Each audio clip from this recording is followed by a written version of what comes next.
They kind of confuse them. I mean, you got headlines like mistaken identity and good family, good kid. You know, you guys talk a lot of shit.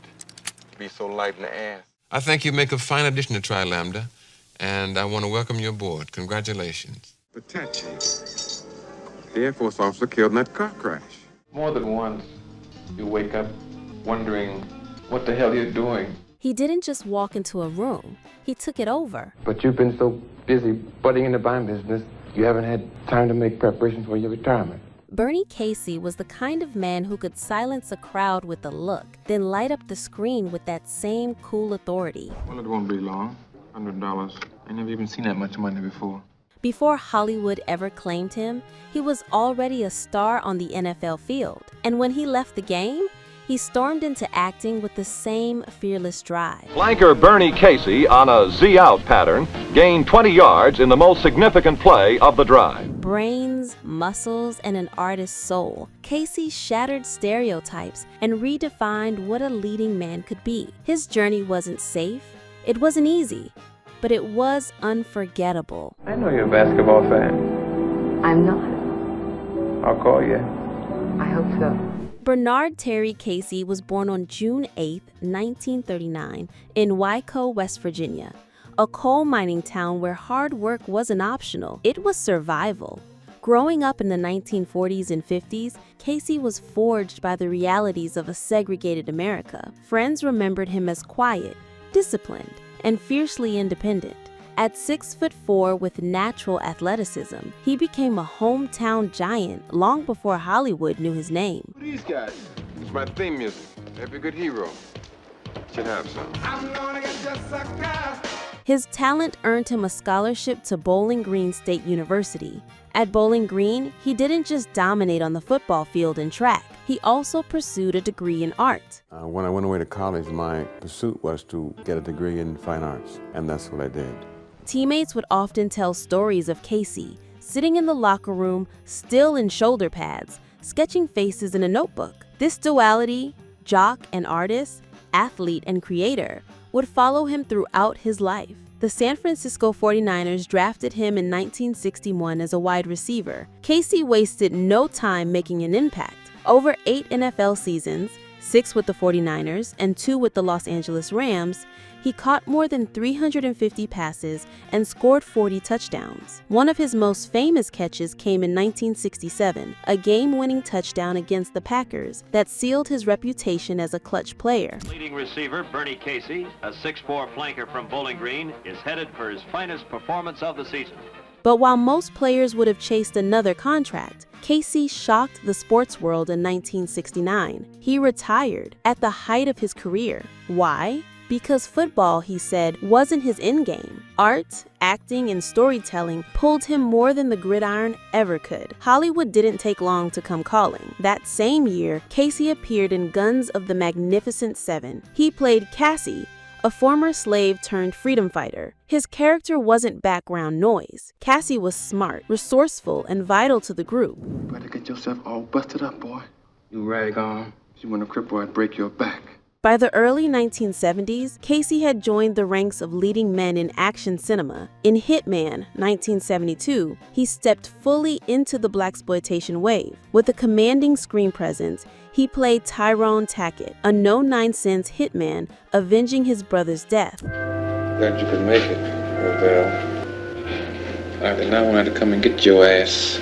His breakthrough came with Maury, 1973. Here, Casey played NBA player Maurice Stokes, whose career was cut short by a devastating head injury that left him paralyzed. In one scene, Stokes painfully tries to lift a spoon. Critics hailed Casey's performance as one of the most emotionally authentic portrayals of disability in 1970 cinema. Thank you for your letters. Casey was no longer just a football player dabbling in acting. He was a serious actor with the chops to carry heavy drama. Bernie Casey never lived the wild, scandal-ridden life that fueled so many Hollywood tabloids in the 1970s and 80s. You wouldn't find him stumbling out of nightclubs or splashed across headlines for broken marriages. But that doesn't mean his career was free of controversy. Far from it. The roles he chose often placed him squarely in the center of America's most uncomfortable conversations. Casey's drama didn't come from his private life. It came from the stories he dared to tell on screen. Take Brothers, 1977. Here, Casey stepped into the shoes of George Jackson, a Black Panther and political prisoner whose fiery writings and untimely death shook the establishment. Now you raise up off me, you hear?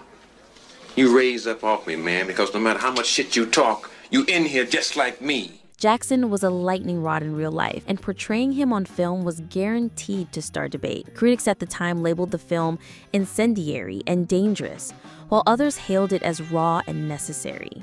For audiences, Casey's quiet intensity brought a humanity to Jackson that news reports never did. For Casey, the role wasn't just about acting. It was a declaration that he wasn't afraid to embody men who reflected America's ugliest realities. Talked out again, just whooping your natural ass. You better go to them books and find out how to play some talk. Casey wasn't limited to activism-driven films. In 1983, he became part of cinematic history by joining the James Bond franchise, playing Felix Leiter in Never Say Never Again. Casey was the first Black actor cast in the iconic CIA role. For a series that had long been criticized for its lack of diversity, his presence was groundbreaking. Good show, James. Q actually came through, didn't he? How long have you been here? Long enough. Long enough for what?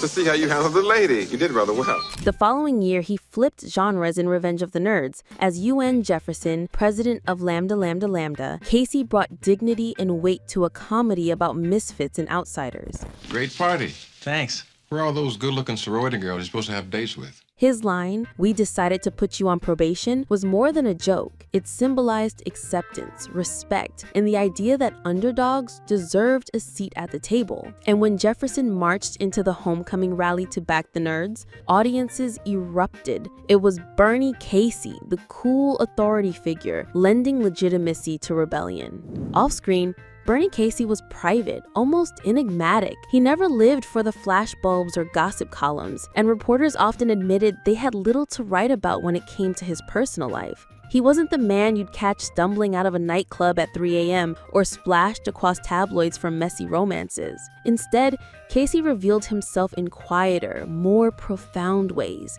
through poetry and painting. That voice inside your head ringing so pleasantly, saying, yes, I'm a painter. In 1969, the same year he retired from the NFL, Casey published Look at the People, a book of poetry that revealed his sharp and unflinching observations on race, identity, and the human condition. The poems weren't safe or ornamental. They were raw and reflective, written with the same conviction he carried onto the field and into film. This wasn't an athlete dabbling in art. This was a man using words to carve out his inner world. His painting style, much like his poetry, was bold, abstract, and often drenched in symbolism. Swirls of color, fractured shapes, and layered textures told stories about struggle, pride, and survival. To Casey, painting wasn't an escape. It was a declaration of truth. Acting is pretending, he once said. Painting is the truth. It allows you to think maybe some things are possible.